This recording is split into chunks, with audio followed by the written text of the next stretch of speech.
श्रेय शिवाय नमस्तुभ्यम। हम सबको पता है कि वैसाख का बहुत ही पवित्र महीना स्टार्ट हो गया है और आपको ये भी पता होना चाहिए महादेव के लिए दो महीने बहुत प्रिय होते हैं ना। एक महीना तो होता है सावन का महीना और दूसरा महीना वैसाख का महीना महादेव को बहुत प्रिय है। और काफ़ी ज़्यादा लोगों ने मुझे मैसेज किया, भैया वैसाख के महीने में जो मिट्टी के बर्तन वाला उपाय है जिससे महादेव को जल चढ़ाना है वो हम कैसे चढ़ाएंगे, मिट्टी का बर्तन ना हो तो हम क्या करेंगे, उसे रखेंगे कहाँ, कब चढ़ाएंगे, इन सभी की बात इस वीडियो में करेंगे जो कि पूज्य गुरु जी की कथा से सुन के बहुत अच्छे से आपको समझाऊंगा। ठीक है, वीडियो को पूरा देखिएगा ताकि चीज़ें आपको बहुत ही आसानी से और अच्छे तरीके से समझ में, है ना। देखो क्या करोगे, एक मिट्टी का बर्तन लेना, उसमें पानी डाल देना, ठीक है। और इस मिट्टी के बर्तन को लोटा हो, छोटी सी कटोरी हो, दीपक ही क्यों ना हो, उसे उठा करके अपने घर में जहां पीने के लिए पानी रखते हो ना, वहीं पे पीने के लिए पानी वाले स्थान पे इसको पूरी रात रख देना, ढक करके रखना, खुला मत रखना, ठीक है। अगले दिन जब आप सुबह सो करके उठो तो स्नान वगैरह करने के बाद में फिर उस मिट्टी के बर्तन का जो जल होगा उसको आपको उठाना होगा और आपके घर में चाहे कोई सा भी तांबे का बर्तन हो, चाहे वो आपके पास में छोटी सी कटोरी हो, ग्लास हो या फिर लोटा हो, कुछ भी हो। जैसे मान लिया मेरे पास क्या है, लोटा है, आपको रात भर रखा हुआ जल लोटे में डाल देना और इसी लोटे का जल जो भी शिवलिंग आपके घर में हो, मंदिर में नहीं जाना, घर में जो शिवलिंग हो उन्हीं के ऊपर जल को समर्पित कर देना। आपकी जो कामना होगी, जो विशेष होंगी, महादेव पूरी जरूर करेंगे, ठीक है। बहुत ही नियम के साथ इस उपाय को करेंगे। वैसाख का महीना बहुत ही पवित्र महीना माना जाता है।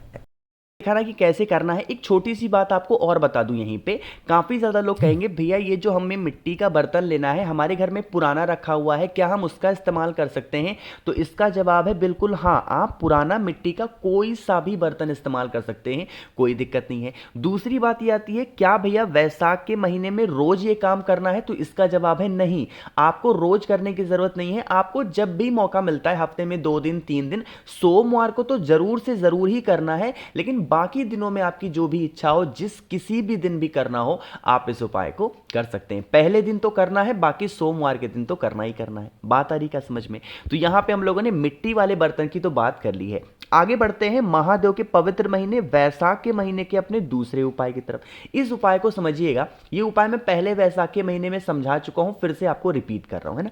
देखो क्या करना है, वैसाख का महीने में बेल का फल बहुत ही आसानी से हर गली नुक्कड़ में आपको बहुत ही आसानी से 20 से 25 रुपए में मिल जाएगा, बहुत आसानी से। छोटा सा लेकर के आना, ठीक है, घर लेके आओ ना, और इसको आधे से तोड़ दोगे। जब तोड़ोगे ना तो ये इस तरीके से पार्ट इसके कुछ अलग होकर के आएंगे। अलग जब होकर के आएंगे तो इसका जो गूदा नहीं होता है, इस गूदे को आप निकाल करके अपने घर में इस्तेमाल करना। बाकी इसका जो छिलका होता है ना, ये एक कटोरी के रूप में आएगा, ठीक है। जैसे कटोरी नहीं होती आपके घर में, वैसे ही इसका छिलका बन करके आएगा। आपको क्या करना है, आपको इसकी कटोरी में थोड़ा सा पानी डालना होगा, अपने घर का जल लेना है और एक तांबे का लोटे का जल लेगा, ठीक है। और उसमें भी जल कहां से भरोगे, अपने घर से। इन दोनों चीजों को लेके पहुंच जाएंगे भोले शंकर के शिवलिंग के पास में। वैसाख के महीने में घर पे करना है, घर पे करो, मंदिर में करना, मंदिर में करो। पहले दिन तो करना ही करना है, साथ ही साथ आप इस उपाय को जिस भी दिन आपको इच्छा करती है उस दिन आप कर सकते हैं, ठीक है। अपने दोनों हाथों में, एक हाथों में आप बेल का जो एक छिलके वाला कटोरी लिए हैं उसको लेंगे, दूसरे हाथों में जो भी आपके पास में तांबे का लोटा आपके घर में हो उसको लेंगे। दोनों की जल की धार धीरे धीरे करके महादेव के शिवलिंग के ऊपर समर्पित करते जाना। अपनी मनोकामना, अपने विशेष जीवन के जो कष्ट होंगे, आप उन कष्टों का स्मरण करते जाना और अपनी बातें महादेव से कह देना। यकीन मानिए, अगर इस उपाय को आपने कर लिया वैसाख के महीने में, जब भी आपको मौका मिलता है, देखो इस उपाय वैसाख के महीने का जो उपाय है ना, उसमें कुछ सोचना नहीं है कि हाँ सोमवार का दिन है तो ही करें, प्रदोष का दिन है तो ही करें, नहीं, जब भी आपको मौका मिल जाए आप कोई सा भी उपाय कर सकते हो। समझ में आई बात नहीं ना, बहुत छोटे छोटे से उपाय हैं। एक बात और आपको समझा दूं, काफी ज्यादा लोग कंफ्यूज हो गए होंगे, भैया जो हम बेल का फल खरीद के लेके आएंगे, इसका ये जो गूदा होगा इसको हम निकालेंगे, अपने घर पे रखेंगे, इस गूदे का हम क्या करें? तो इसका जवाब है, इस गूदे को पूरे परिवार चाहे तो जूस बना के खा लो या फिर ऐसे ही पूरी फैमिली खा लेना।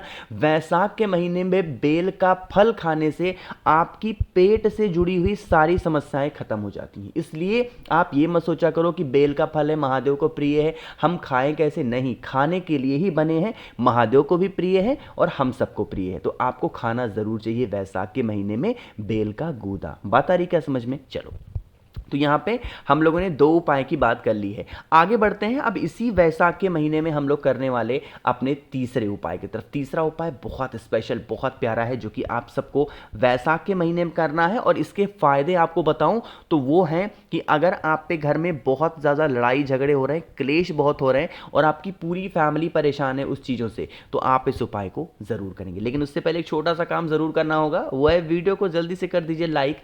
जितने भी भाई बहन मेरी आवाज़ पहली बार सुन रहे हैं तो चैनल को ज़रूर सब्सक्राइब करिएगा, ठीक है ना। चलो समझने की कोशिश करते हैं। यहाँ पे आपको समझा देता हूँ कि आपको लेने क्या है। स्क्रीन पे आपको आम के पत्ते दिख रहे होंगे, दिख रहे हैं। बहुत ज़्यादा नहीं लेना है, 2 से 3 आम के पत्ते लेना है, इससे ज़्यादा नहीं लेना है। यह उपाय भी वैशाख के महीने में किसी भी दिन, पहले दिन तो आपको करना ही करना है, साथ ही साथ आपको जब भी मौका मिलता है कर सकते हैं।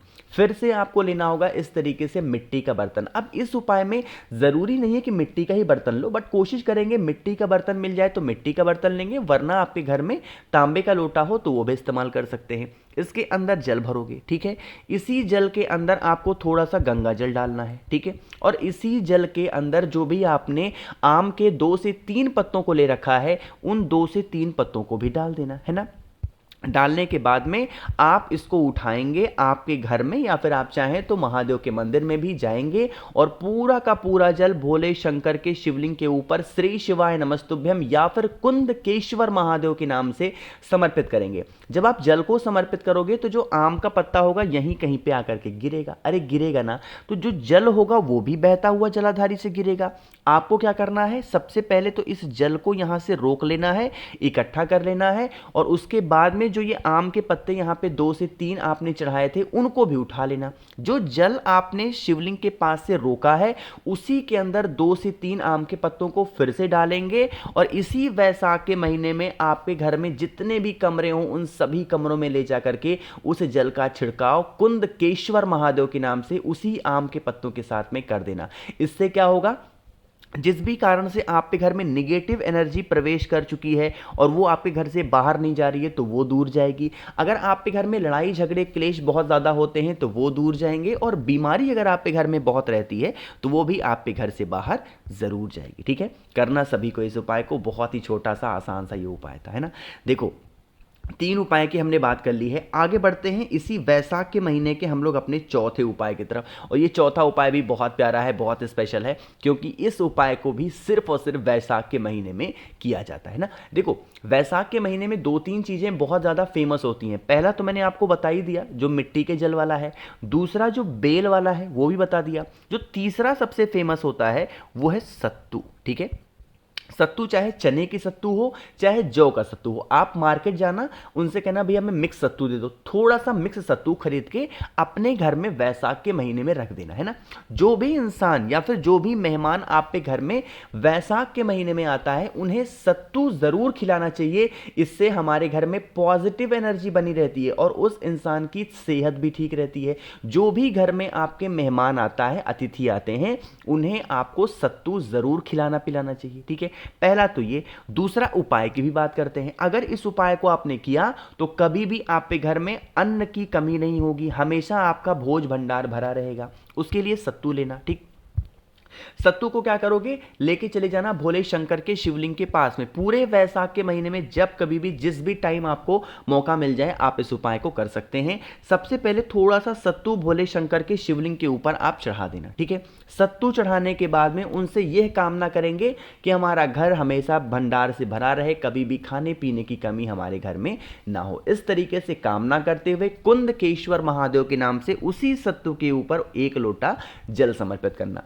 बात आती है भैया इस उपाय को हम कौन से दिन कर सकते हैं, तो इस उपाय को भी करने का कोई तिथि, कोई नियम निर्धारित नहीं है। किसी भी दिन किसी भी वक्त आप पूरे वैशाख के महीने में इस उपाय को कर सकते हैं। बात आ रही क्या समझ में, तो आप सबको करना है जिससे आपके घर में हमेशा धन संपदा बनी रहे, कभी भी खाने पीने की कोई भी कमी आपके घर में ना हो पाए। मैंने कोशिश की आप सभी को बहुत ही प्रेम से बहुत ही अच्छा समझाने की। तो वीडियो पसंद आई हो तो लाइक करिएगा। कुछ पूछना है, नहीं समझ में आया तो नीचे कमेंट सेक्शन में पूछें। बाकी जितने भी भाई बहन मेरी इस आवाज़ को पहली बार सुन रहे हैं, अचानक से चैनल पे आ गए हैं, तो चैनल को ज़रूर सब्सक्राइब करेंगे। श्री शिवाय नमस्तुभ्यम।